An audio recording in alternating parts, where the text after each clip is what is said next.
Now it's on now. Can't hear it? Oh. Yeah, I'm ready anytime.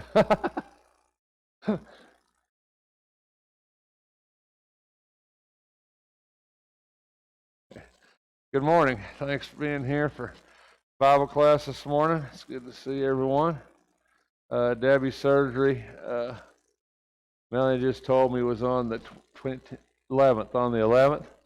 Debbie goes to see the doctor on I think it's the 5th, this Friday, whatever day that is. The 5th, so remember Debbie in your prayers also for sure.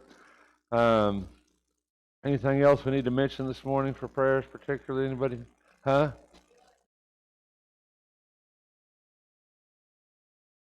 Oh, what's his? Dan's back in the hospital.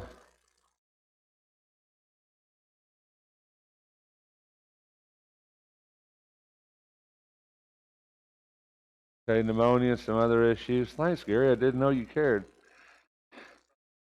Oh, turquoise. I don't know if it's my favorite color or not, but we'll see. Oh, darn, I thought Gary was giving me a bracelet. Here. All right. Yeah.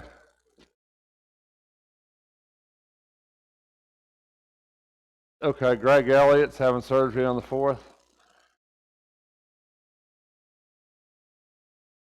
Okay, having a what now? A lung removed.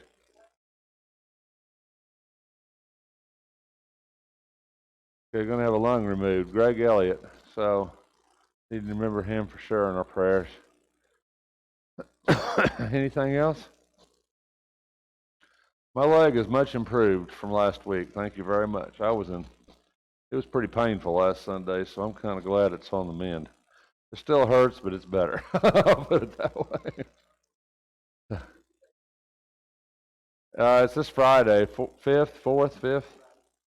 Yeah, whatever date that is. Katie's mom's not doing well, Amanda, and Earl's not doing any better. Okay, so Earl and Amanda. Okay. How's Everett this morning? So. Okay. Yeah, Peg.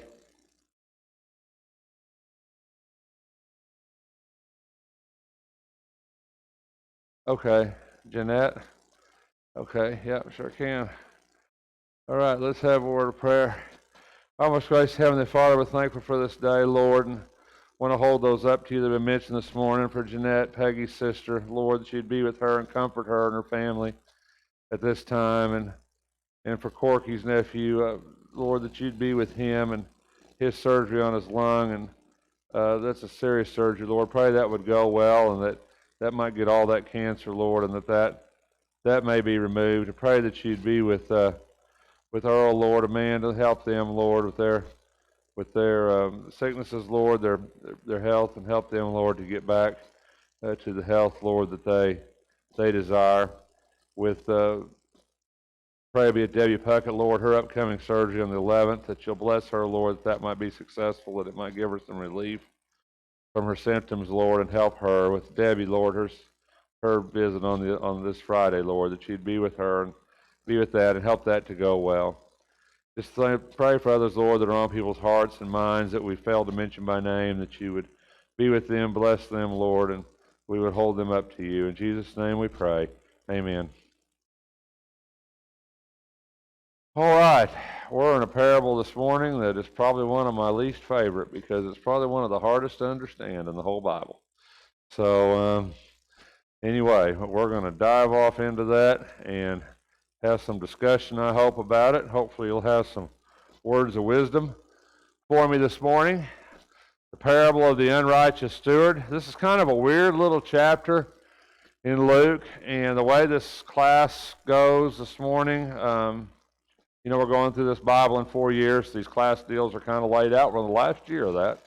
Well into the last year, actually. We're on lesson, 327. So I think there's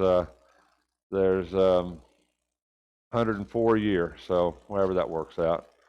Anyway, this kind of goes through some shifts, and it's kind of hard to put it in a perspective of text, if that makes any sense. It kind of seems a little disconglomerated, you know. So we kind of gotta work with that a little bit this morning as we get into this lesson. If we back up a little bit, you know, a lot of these things, we just got off the parable of the prodigal, right? Last Sunday morning, prodigal son, just come off that parable. And then, you know, now we're going into this unrighteous steward. And once again, parables, you always can tell parables, rich men, you know, servant, slave, master, Lord, all generic terms, right? No names, not specific to name, just like the parable of the prodigal. Was a father, had 2 sons. So they can, you know, it fits different contexts. And in this case, this steward was a manager or steward. I think King James says steward. Same idea, basically. Said he was squandering his possessions. So most of the time we look at parables, we try to put like, who's this, who's that. Like in the parable of the prodigal son, we're like, who's the father? Well, the father's Jesus or God, if you want to look at that, right? Who's the faithful son? Well, he's the one that stayed. Well, he's the one that stays faithful, right, in the church, or maybe the faithful Jew. Who's the unfaithful? Well, he's the one that leaves. The world calls him away. Satan gets involved, and he's the one that has to come back. So, you know, but in this case, it's a little bit, we kind of got to think about who this is, and it's hard. And you can read a lot of commentaries on this, and they all struggle with exactly how this parable plays out and what it means. And so, you know, don't feel bad if you feel a little lost in the middle of this. It's all right. He was squandering possessions, and he says, what's this I hear? Give an accounting of your management, for you can no longer be my manager. So basically, he's being let go, right? I mean, he's unrighteous. Squandering his possessions is what Jesus says. So whatever possessions he has, he's squandering. The manager apparently is not let go immediately in this story. It's not like he killed him or kicked him out, which kind of seems like the Jewish way at this time, right? And so the manager's thinking, you know, what shall I do since he's taken it away from me? I'm not strong enough to dig, and I'm ashamed to beg. So in other words, he's basically saying, right, you know, I'm pretty lazy, right? You know, that's what he's saying. You know, this is a pretty cushy job, right, I got here. And now, what am I going to do? So the manager, he calls in these people that owe this guy money, and he basically makes a deal with them, right? He makes a deal. He says, I want to make a deal so that when I'm removed from the management, people will welcome me into their homes. So this guy is pretty wealthy. This landowner, he's got to be, or this whoever his possessions he has, he's got to be a pretty wealthy guy. So he's got a lot of possessions, and the manager's thinking, well, what can I do so that when I can't do this anymore, I can go someplace else, right? In other words, I'm going to try to make myself an exit strategy, right? And so he gets this idea, and so what he does is he calls these master's debtors in, and he says, how much do you owe my master? And he said, 100 measures of oil. And he said to him, take your bill and sit down quickly and write 50. And he said to another, how much do you owe? And he said, 100 measures of wheat. And he said to him, take your bill and write 80. So basically he's discounting the bill, right? That's a business practice. You know, a lot of times you do that in business, discount a bill to get paid. So he's discounting the bills, and he's doing it so that he's getting in good with these people, so that when these actually let go, he's going to have a place to go, right? He's trying to make some friends along the way. So that's pretty smart, right? I mean, for him, right? But it don't really seem like it's that smart for the master, right? I mean, so then this is kind of the odd turn in the story, right? So this is kind of the odd turn in the story. And his master praised the unrighteous manager because he had acted shrewdly. So what do you make of that? You know, there's a lot of debate about that. So he's unrighteous to start with, right? And then he goes down and he starts discounting these bills. And then the manager comes in and praises him because, hey, you was pretty shrewd. So was he shrewd for him, or was he shrewd for the manager? Was he discounting bills that maybe couldn't get paid, and since he was now getting paid for them, maybe the guy was happy for that? We don't know, right? I mean, Jesus doesn't elaborate on it. Some scholars say, well, he was just discounting the interest of it, or the percentage, and he was getting that money in, so it made the master. Anyway, regardless of the point, what's it mean? And then he says, and his master praised him because he acted shrewdly. For the sons of this age are more shrewd in relation to their own kind than the sons of light. And I say to you, make friends for yourselves by means of the wealth of unrighteousness, so that when it fails, they will receive you into the eternal dwellings. What does that mean? Y'all can jump in here just any time you want to.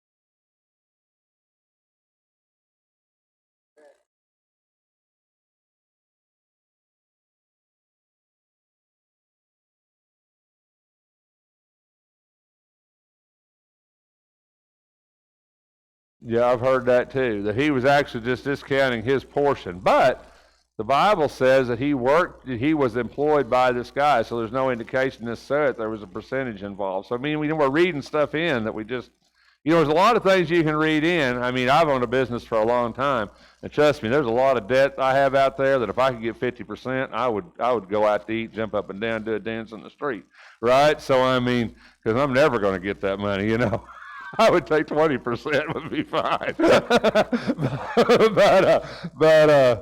But the truth is that we're reading into it. Jesus doesn't give us any of that.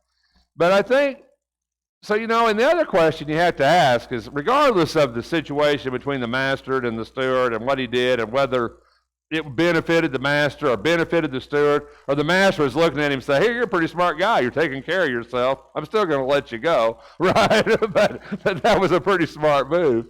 Regardless of the case, what does it mean to us? Jesus tells parables to teach us a lesson, right? So regardless of how it works, you have to ask yourself, what does it mean for us? What does it mean for you and I? What does it mean for the Jews that Jesus was talking to? What's the lesson in the parable? Who's the master, do you think? Who's the steward in this case? You see, it's you say the master's got to be God. Well, maybe that's true. So if it's God, so let's play that case out here this morning. So if the master's God, then the steward would be the unrighteous steward. Who would be the unrighteous steward? Huh? Well, probably have to be us if the master was God, but that makes us unrighteous, which isn't really that good. The Jews, unrighteous stewards of God's kingdom. Yeah, that's a good way to look at it, right? They were kind of unrighteous stewards of God's kingdom, right? But anyway, so they make a deal. But Jesus kind of gets down to the bottom of this parable, and at the bottom of this, he says, the sons of this age are more shrewd in relation to their own kind than the sons of light. What does that mean? The sons of this age are more shrewd in relations to their own kind than the sons of light. Who do you think the sons of light would be? Probably the disciples, right? He says they're not as shrewd. So what does that mean? People kind of know their own kind, right? In other words, there's a relationship there. See how come we struggle with this parable? This is not an easy parable. So let's go just a little bit further. And it says, make friends for yourselves by means of the wealth of unrighteousness, so that when it fails, they will receive you into eternal dwellings. Y'all are just not piping up on this at all this morning. Give me some wisdom, Gary.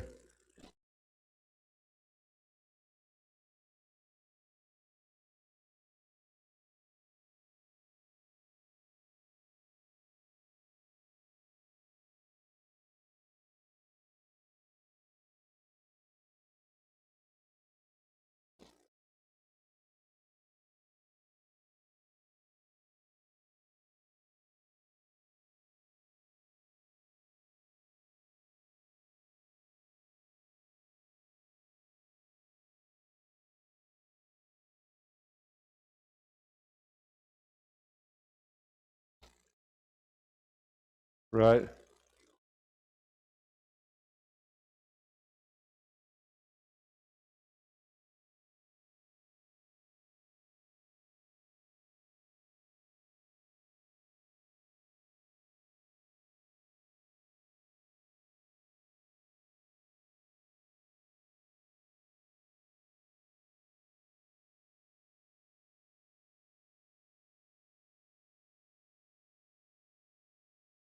There's money, right? You said there's a money's an easy illustration for Jesus. We all understand money. We might not understand a lot of stuff, but we all understand that. And so it's easy for Jesus to make that parallel between money and spirituality. Physical wealth as opposed to spiritual wealth, the contrast of that. To me, though, Jesus is trying to say here that we live in and they lived in a very unrighteous world, right? And we all do, essentially. I mean, we all live in a pretty worldly world, right? I mean, I know that kind of is a stupid saying, but we do. We live in a very unrighteous world for the most part. And people are pretty much after what's in it for them, right? Essentially. And that's a lot of what this parable is about. The master, what's in it for him? Well, the guy's cheating him. He's going to get rid of him. Any businessman would probably do the same thing. There's nothing unusual about that. The unusual part is that the really unusual part is that this guy seems to do something that's contrary to the master's benefit, and yet he gets praised for it.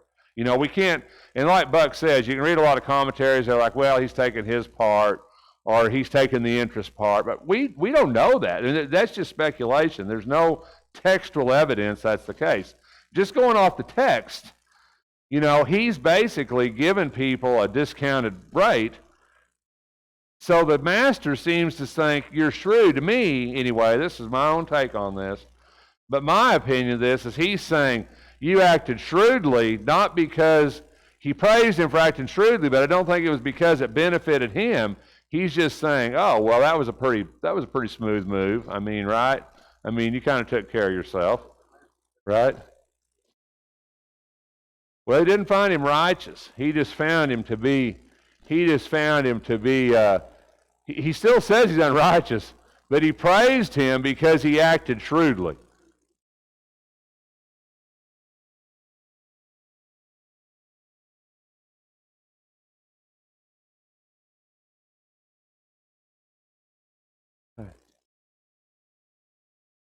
Right, so we live in this unrighteous world, and we're in a sense we're these. So we have to exist in that, and we have to be able to prosper and lead others to Christ in this situation. We're not always really wise on how to do that. Paul says, "I became all things to all men, for perhaps I might save some."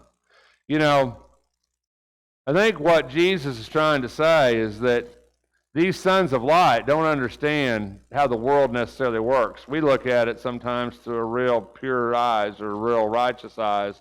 And sometimes that doesn't always gain our advantage. It's not always, sometimes you got to give a little to get a little, right? Sometimes you kind of got to play the game with people, And I think in a way that's what Jesus is kind of trying to say in this. He's saying you need to make friends by means of the wealth of the unrighteous, so that it fails, they will receive you into the eternal dwellings. That's hard for us to understand. How is the wealth of the unrighteous or the unrighteous going to receive us into eternal dwellings? Well, like I said, people struggle with this parable. Now you know why. Now you know why I would probably never teach this parable, because it's such a hard parable. So what does he mean by that? He says when it fails, they will receive you into eternal dwellings. He says, I think, in this, is that you've got to be able to get along, and you've got to be able to exist. You've got to be able to be shrewd in your dealings. You've got to be able to know how to be shrewd with people, not necessarily in money. I don't think we're talking much about money here, but you need to be shrewd in your dealings with people. We need to be wise in how we approach people, how we deal with people. The overall reward here is to gain for the master. That was the steward's job. Did he do that? Maybe so. Maybe by discounting that, maybe by going along a little bit, maybe he did. Maybe that did improve the master's profits. Maybe the master did wind up not letting him go. I don't know. We don't know. It's just a parable. We don't know. It's not a real story. But what he's trying to say here is that this manager, this guy that was unrighteous, even though he's in an unrighteous position, he did something that was shrewd, that acted to his benefit. So many times it's easy for us to draw a real white and black line with people that are maybe unrighteous or people we don't agree with how they live. And it's easy for us, and we've done that over the years. We can be very judgmental. We can draw that line and we can say we're not going to, we're not going to associate or have anything to do. Do we always gain people by having that judgmental attitude? Not always. Sometimes we have to act shrewdly. Sometimes we have to reach people another way, be more loving, be a little more kind, and then show them the truth as we go along. Maybe that's what it's talking about. I don't know. To me, it's very vague. A lot of it doesn't make a lot of sense. It seems, yeah, go ahead, Sherry.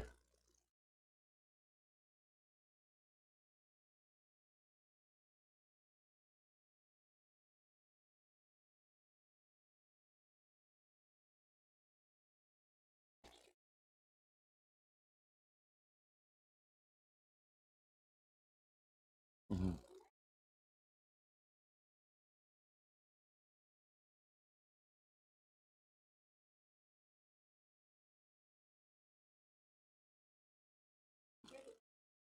Right.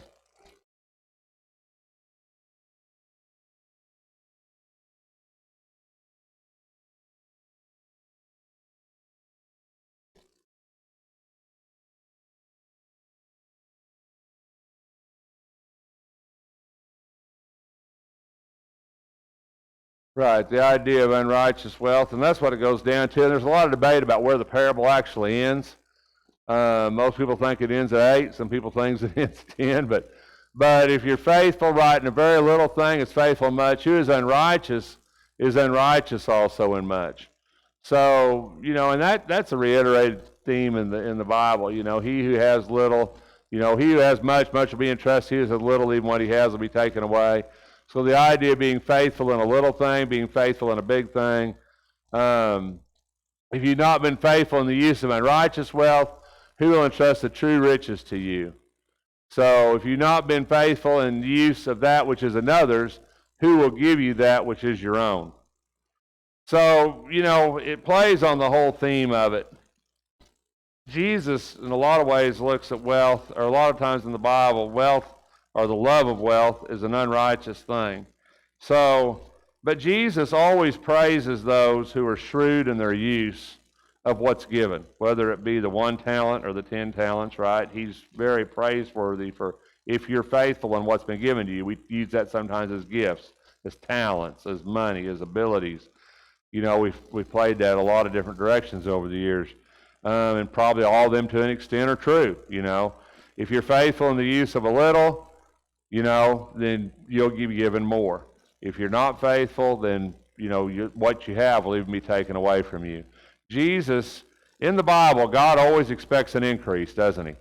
I mean, regardless of what parable we're looking at, God always expects an increase. He always expects an increase.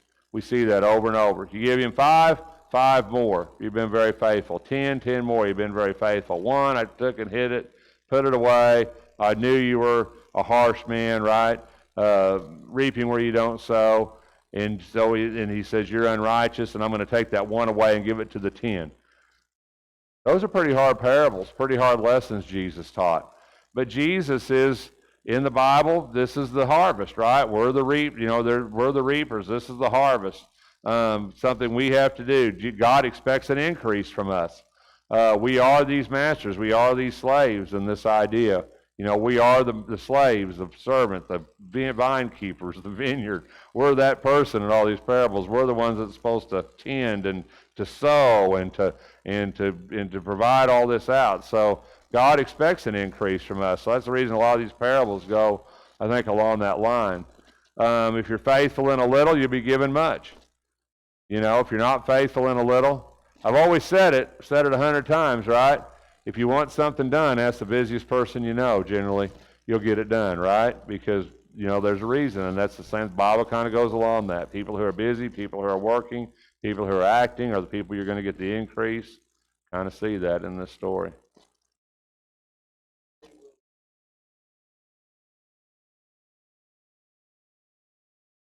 Yeah.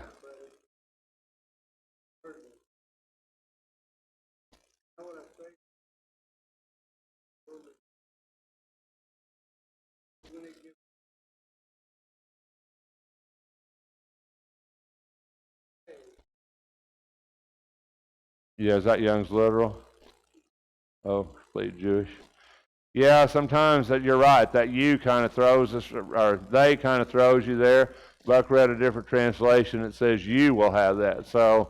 Um, so that's a good. That kind of helps a little bit with that passage for sure. Um, so once again, we get into this idea, though, of faithfulness, of being faithful to the master, of looking for another, of being shrewd in our dealings, of making use of what we have, and probably not necessarily talking about money, our talents, our abilities.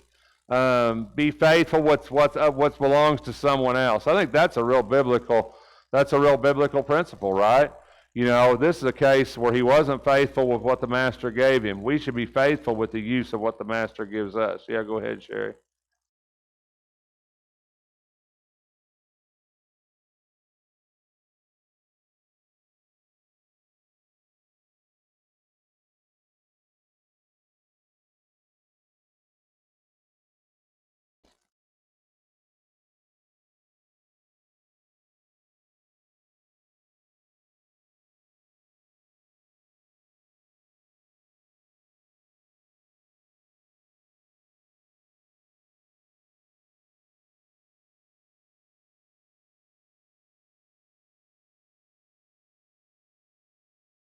Yeah. Yeah, you have the ability. You're supposed to be faithful regardless of whether it's unrighteous or not. You should be faithful with the use of other people's things. And if the master hears God, be faithful with what God gives you, right? And use it to his advantage, right? Use it to his advantage, his glory, not to your own. Um, like I said, so there's, sometimes a parable like this, maybe we wish we had more, we wish we knew more, but we don't. We have to take what we have. We have to try to find application because every parable Jesus taught had great application. Some parables were super easy to understand. Some parables are tougher to understand. A lot of parables, Jesus explained them when he was done, right? Not in this case. He doesn't break this down and say, well, this is this guy, this is this guy, this is this guy, this is exactly what that means. So we can't necessarily break it down that way.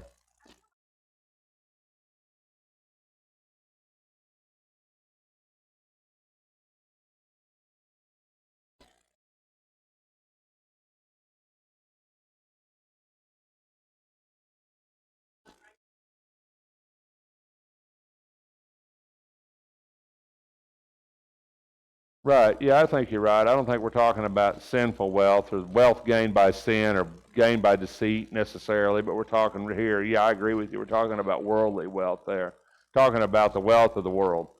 And that's what Gary kind of brought up, is that parallel sometimes between money and spirituality, or wealth and spiritual wealth, earthly wealth as opposed to spiritual wealth. There's a lot of parallels in the Bible that draws against that, right? So, we have a duty to be faithful in what God's given us. We have a duty to be faithful stewards, faithful managers, if you want to look at that, whether that means money, talents, ability. We have a responsibility to use that to benefit God, benefit the master. If we don't do that, then we're unrighteous in the use of it.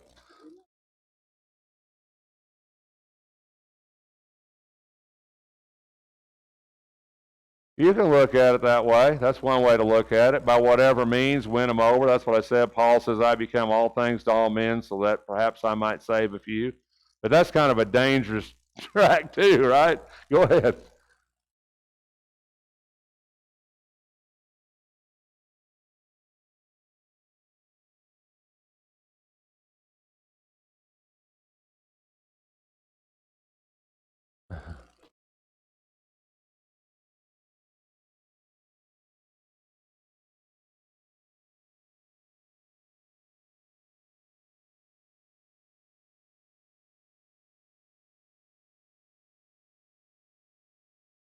Right.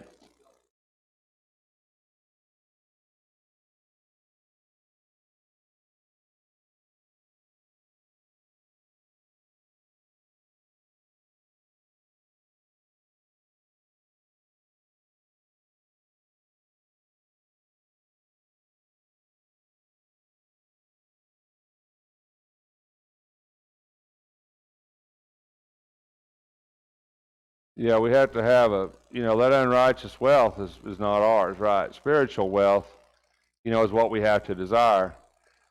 And I think, like you say, a lot of times the parallels with Jesus, we understand the idea of money. We understand that concept. It makes sense to us. But then if we can transfer that to the idea of spiritual wealth, what true wealth is, who actually owns everything on this earth? Not us. What do we own?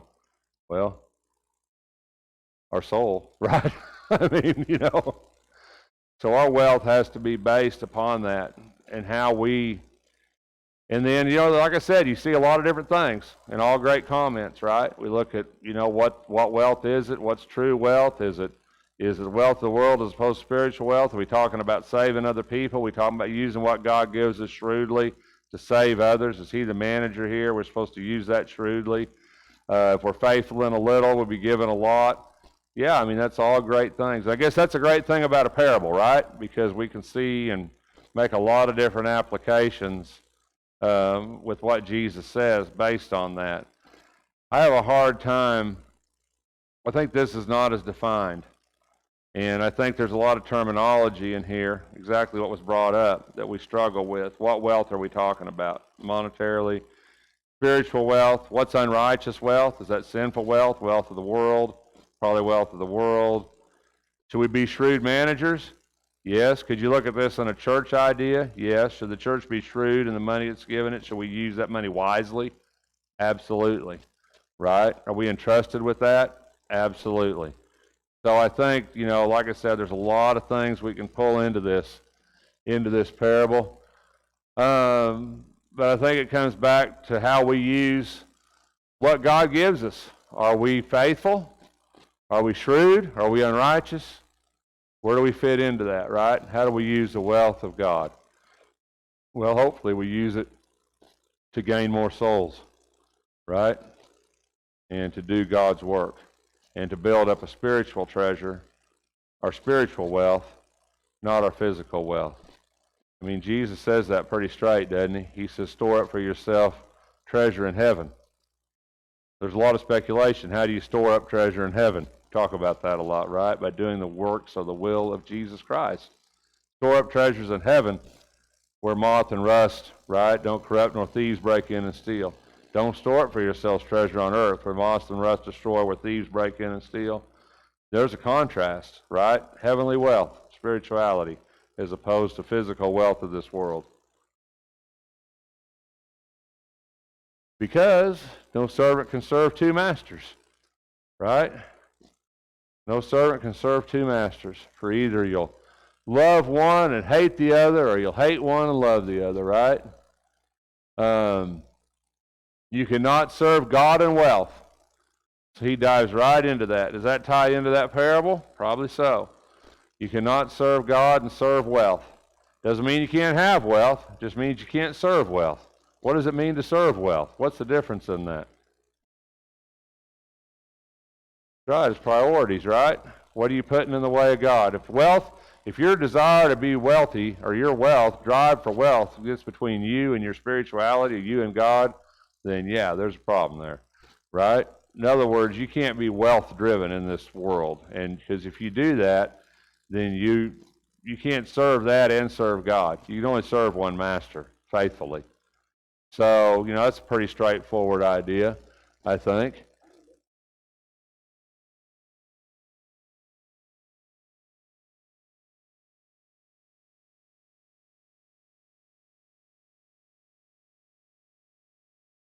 Right, and you can play that right back, and that's why come a lot of scholars really debate about where this parable actually ends. Does it go all the way down to here? Is the master he's talking about, are those the Pharisees, the ones that have it? And are the unrighteous stewards possibly the Jews underneath them? You can play that card too. There's a lot of debate about it. Some people say that parable extends all the way down to here. Some people say it's a shift. When you get to 10 or get to 9, 8's the end of the parable, and 9's a shift. So, it depends on where you place the end of the parable on that. And there's a lot of debate about that. If you take it all the way down into here, into 14, then you're like, well, that kind of maybe changes the perspective of it a little bit. If the Pharisees are the masters, and then the ones underneath the Pharisee would be maybe the Jews that were underneath the Pharisees. And they're the ones that are trying to understand Christ coming in and the sons of light, and they're having a hard time making that jump. They're having a hard time understanding that. So That's another thought with this passage, for sure.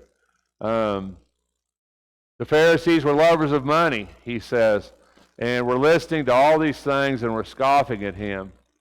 So they didn't agree with this because why? Because they loved money, right? You can't serve God and wealth. You can't serve both these things. Pharisees were driven by wealth. Why were they driven by wealth? I mean, besides the fact that maybe they just wanted to have money, but I think there's a spiritual, theological backing to the idea of their desire for wealth. You agree with that? You ever thought about that? To be wealthy as a Jew meant what? Blessed by God. I mean, it was plain and simple. There was a real theological parallel in Judaism, especially at the time of Christ. I can't say that today. But at the time of Christ, there was a real theological parallel between wealth and blessed by God. So in a sense, if the Pharisee could say, well, I've got a lot of money, he could say, God's really blessed me, right? In other words, I'm super blessed. I must be a super righteous guy because look at all the money I've got. So there was kind of a theological parallel. So sometimes when you look at the Pharisee, what Jesus is saying is that's not the case. You can't serve your wealth and serve God. In other words, that's not a measure of your spirituality or relationship with God. But there was a parallel in that in Judaism. And so in a way, they kind of could justify it, as the Jews often did, as we often do. They could kind of justify it by saying, oh, well, my wealth is my blessing of God. So the more wealth I have, the more blessed I am, obviously. I'm way more righteous than you are. Look how rich I am, right? And Jesus come along and say, that's not the case at all. So they're scoffing at him, right? They're scoffing at him. And he says, you justify yourselves in the sight of men, and that's exactly what it's saying. They were justifying themselves in it. Well, I'm blessed. I'm super blessed. You know, you can't get on to me for having money. It just means God loves me more than he loves you, right? You know, I'm blessed by that. So they were trying to justify themselves, but God knows your hearts. God knows what drives you, your motivation. And he said their motivation over and over. You want the chief seats. You want the praise. You want the praise of people in the streets, right? You broaden your phylacteries. Make wide the hems of your garment because you want to be seen by men. So Jesus knew their heart, and their heart wasn't righteous. Their heart was about being esteemed. Their heart was about pride and about position and about being esteemed. And that's how come he uses that word. He says, God knows your hearts. That which is highly esteemed among men is detestable in the sight of God. Well, you know, that's pointing a finger right at them because they were highly esteemed. They were the religious authority. They were almost at a worship level. And he says that's what's highly esteemed is detestable in the sight of God. So, you know, however you take this and wherever you end this and however you play this passage, there's some real big themes in it that are unmistakable. You know, you can pick it apart, like you say, you can try to wrestle it. But the overall theme of this passage is that the wealth of spirituality, the wealth of God, is way more important than the wealth here, and that you can't draw that parallel. If you want wealth here, if wealth is your drive here, chances are you're going to lose your soul. Doesn't mean you can't be wealthy. Listen to what I'm saying. But if wealth is your goal, wealth is your drive, there's a problem. So, you know, I think when you look at this passage, really pointed at the Pharisees, isn't it? He's really pointing to the Pharisees, pointing their finger at them, the poor Pharisees, right? Always, Jesus was always on to them. Why? Why was Jesus always on to the Pharisees? Why was he on to them all the time? They were corrupt, but really what was his point? What was his purpose? Yeah, they didn't know it. You know, they were blind to it, I think. And Jesus was worried about them. Jesus loved them. Jesus wanted them to see how they were blind. He wanted them to see how they were wrong. And they couldn't see it. And that was why Jesus poked them so much. He wanted to try to make them see you're not looking at God the way you look at God. And they couldn't see it. And people today, we do the same thing. God's poking at us. You need to look at me the way I really need to be looked at. It's easy to justify yourself with God. I'm telling you. People do it all the time. You really got to be careful about that. Be careful about doing what you want to do and putting God in the middle of that when it's what you want to do. We do that all the time, you know, and we really got to be careful about how we do that. I hope that makes sense to you, what I'm saying. I'd like to give examples. I'm really running out of time.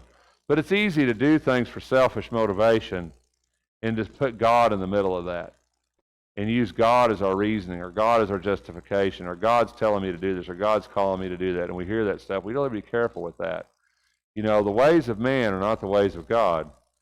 And if I want to do something bad enough for my own selfish motivation, I don't need to put God in the middle of that. I need to put God where God belongs in my life, if that makes any sense. I hope that makes sense. Oh, the law and the prophets were proclaimed until John, and since that time the gospel of the kingdom of God has been preached, and everyone is forcing his way into it. What does that mean? Forcing your way in. You mean they want to get in so bad that they're like breaking down the gates? Is that what he means by forcing the way in? Or does he mean that they're forcing their way in? What does he mean by that? Forcing the way in. Why would you have to force your way in? What are they trying to do? Means maybe you're going in not through the door. You're trying to force your way in by another way. Right? Not by Jesus Christ. You're trying to force your way in by your righteousness, or by your position, or by your lineage, or by whatever it is. You're forcing your way into it, but you're not coming into it by the way you should, by the door of the sheep, by Jesus Christ, right? If you come up another way, you're a thief or a robber, he says in John chapter 10. I think that's what that means here. They're trying to get into it another way. Get into it by being a good Jew. Can't do that. Get into it by being a righteous person. Can't do that. You're trying to get into it another way. Force your way into it. And then, right between here and the next parable we'll get into Wednesday night, guess what? Then he puts in a passage about adultery. One verse. Right in the middle of everything else. That's what I mean. This is a little bit rough getting through this chapter because this gets kind of disconglomerated because now we've jumped to a totally different subject right in the middle of midstream, right? You know, everyone who divorces his wife and marries another commits adultery, and he who marries one who is divorced from a husband commits adultery. So he threw this teaching, and we don't have time to get into this obviously this morning because we got like no time left. But he put this right in the middle of all this other teaching. So in order to do this, it's like we got to go a whole bunch of different places now. So I don't know how that got thrown in the middle of this passage, right in the center of these two things, but it did. Luke threw it in there. So that's what I mean. Difficult passage this morning. Difficult text. Difficult chapter, the way it's put together. The way things kind of go from one to the next. Where does it stop? Where does it end? Stuff we have to look at. Pretty interesting stuff. Go ahead, Billy.